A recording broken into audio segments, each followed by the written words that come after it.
საქართველოში დღემდე ვერ შედგა ფუნდამენტური დისკუსია და შესაბამისად ფართო საზოგადოებრივი კონსენსუსი იმის თაობაზე, როგორი ეროვნული თავდაცვის სისტემა გვჭირდება. ანუ არა მხოლოდ როგორი შეიარაღებული ძალები, არამედ როგორი უნდა იყოს ამ სისტემაში თითოეული მოქალაქის როლი. ამის ერთ-ერთი მთავარი მიზეზი არის ის, რომ პოლიტიკოსების დიდ ნაწილს არ ესმის ეროვნული თავდაცვის პრობლემატიკა, ხოლო ადამიანები, ანუ ოფიცრები, რომლებიც ამ საკითხებს იცნობენ, გარიყული არიან პოლიტიკური გადაწყვეტილების მიღების პროცესისგან. როგორც წესი დემოკრატიებში ამ ტიპის დიალოგი პოლიტიკოსებსა და ოფიცრებს შორის დგება ეროვნული უსაფრთხოების საბჭოს ტიპის ორგანიზაციებში, რომლებიც ჩვენს ქვეყანაში სრულიად დისფუნქციურია. ამ ყველაფრის უკან დგას სამხედრო სამოქალაქო ურთიერთობების პოსტსაბჭოთა მოდელი, სადაც ოფიცრებს უბრალოდ არ ენდობიან და მთელი გადაწყვეტილების მიღების პროცესი დაფუძნებულია მათ კონტროლზე და არა თანამონაწილეობის მართვაზე.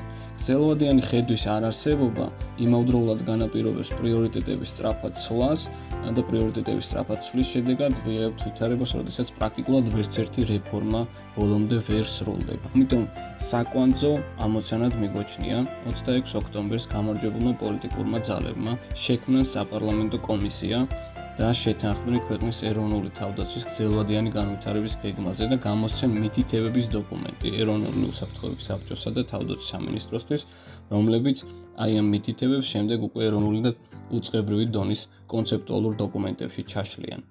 ამას გარდა ამ დისკუსიაში ჩვენ ფუნდამენტურ საკითხად მიგვაჩნია, რომ მთლიანი შიდა პროდუქტის 3% იყოს გამოყოფილი ქვეყნის ეროვნულ თავდაცვაზე. რაც შეეხება ერთი საფეხურით ქვემოთ არსებულ პრობლემებს, აქ სრულიად ცალსაღაა ჩვენთვის, რომ ქვეყნის პროფესიული არმიის კომპონენტი გასაძლიერებელია, მათ შორის გასაძლიერებელია წვრთნის, აღჭურვის და ახალი სისტემების შესყიდვის თვალსაზრისით. ჩვენ მიგვაჩნია, რომ ქვეყნის პროფესიული არმიის კომპონენტი მთლიანად უნდა იყოს მაღალტექნოლოგიურ თანამედროვე სისტემებზე დაფუძნებული და ადაპტირებული, მაგრამ იმავდროულად ქვეყანას უნდა ჰქონდეს ძალიან ძლიერი ძალთა გამაძლიერებლები. ამ ძალთა გამაძლიერებლებში ჩვენ ვხედავთ ორ მნიშვნელოვან კომპონენტს. პირველი ეს არის ტერიტორიული თავდაცვის ძალები, რომელიც მიგვაჩნია, რომ უნდა შეიქმნას მთელი ქვეყნის მასშტაბით და მეორეს ეს არის სამოხალისეო ორგანიზაციები, რომელთა ერთიან ოპერატიულ სურათში ქვეყნის ეროვნული თავდაცვის საქმეში ასახვა და ინტეგრირება უნდა მოხდეს. ანუ შეუძლებელია ქვეყანაში არსებობდეს ასეთი ახალგაზრდული ენერგია, ასეთი პატრიოტული სული და მეორე მხრივ არ არსებობდეს კავშირი და ვერ იქცეს ფილოსოფია, რომელსაც ქვია მოქალაქე უნიფორმაში რეალობად, ისეთ ქვეყანაში, როგორიც არის საქართველო. ანუ ქვეყანაში არსებობდეს პატრიოტული ახალგაზრდული ასეთი რესურსი, რომელსაც ჩვენ ყოველდღიურად ვხედავთ, რომელიც მობილიზდება სხვადასხვა ტიპის კრიზისებზე რეაგირებისთვის და არ იყოს ის ჩართული ქვეყნის ერთიანი ეროვნული თავდაცვის სისტემაში, იქნება ეს კრიზისებზე თუ სხვადასხვა ტიპის საგანგებო ვითარებებზე და ზოგიერთ შემთხვევაში შესაძლოა საომარ მდგომარეობებზე რეაგირებისთვის. ანუ ეს სამოხალისეო ორგანიზაციები მიგვაჩნია ერთ-ერთ მთავარ რესურსად, რომელსაც ამ მიმართულებით გამოვიყენებთ. ანუ კიდევ ერთხელ პროფესიულ კომპონენტში ჩვენ გვჭირდება ძლიერი პროფესიული არმია, რომელიც იქნება აღჭურვილი თანამედროვე ტექნოლოგიებით, მათ შორის უპილოტო საფრენი აპარატებით.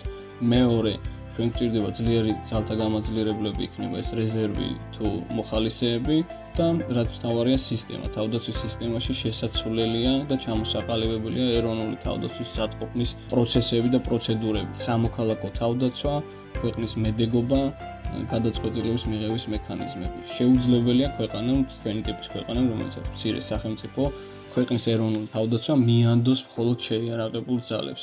აი ამ სისტემის ყველა კომპონენტის თანაბრად განვითარებისთვის მნიშვნელოვანია, რომ ეროვნული უსაფრთხოების საბჭომ შეასრულოს მართლაც მაკოორდინირებელი უწყების ფუნქცია და არა ის ფუნქცია, რომელსაც დღეს ის ასრულებს. ამისთვის მნიშვნელოვანი იქნება მათ შორის ეროვნული უსაფრთხოების საბჭოს რეფორმირება, საბჭოს დივანი აუცილებლად უნდა იყოს დამოუკიდებელი პირი, ხოლო მისი დაკომპლექტება უნდა ხდებოდეს სამ დონეზე, მათ შორის უწყებების მხრიდან წარგზავნილი საჯარო მოხელეების მიერაც.